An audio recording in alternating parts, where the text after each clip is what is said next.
आज हम एक खोई हुई दुनिया की बात करेंगे, प्राचीन हड़प्पा सभ्यता। सोचिए, हजारों साल तक दुनिया की एक महान सभ्यता पूरी तरह से गुमनाम रही। इसकी दोबारा खोज बस एक सदी पहले ही हुई और तब पता चला कि ये समाज कितना विशाल और एडवांस था। ये सभ्यता इतनी विशाल थी कि मिस्र और मेसोपोटामिया को मिलाकर भी उससे बड़ी जगह पर फैली थी।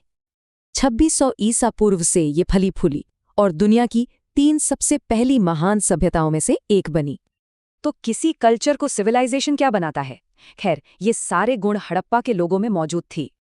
चलिए सबसे पहले उनके शहरों को देखते हैं, जो अर्बन प्लानिंग के कमाल के नमूने थे। शहर ग्रिड पैटर्न पर बने थे, चौड़ी सीधी सड़कों के साथ। ये सोच अपने समय से सदियों आगे थी।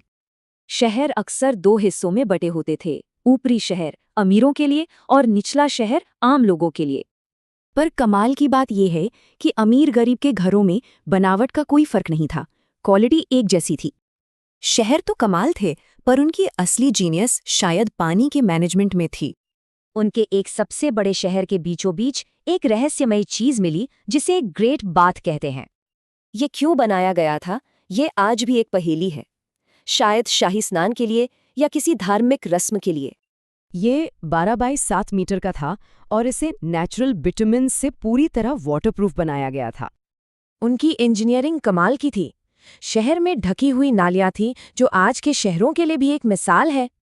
धौलावीरा जैसे सूखे इलाके में बारिश का पानी जमा करने के लिए चट्टान काटकर बड़े बड़े जलाशय बनाए गए।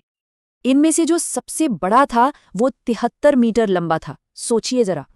तो सवाल ये है कि इन शानदार चीजों को बनाने वाले लोगों की आम जिंदगी कैसी थी?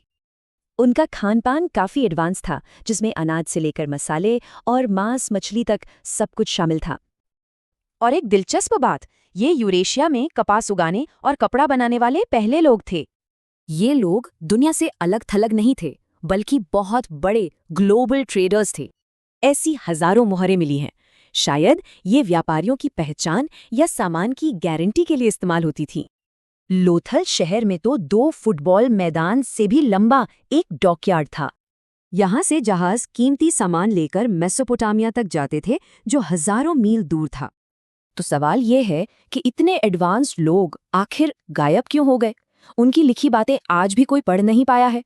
एक अनसुलझा रहस्य।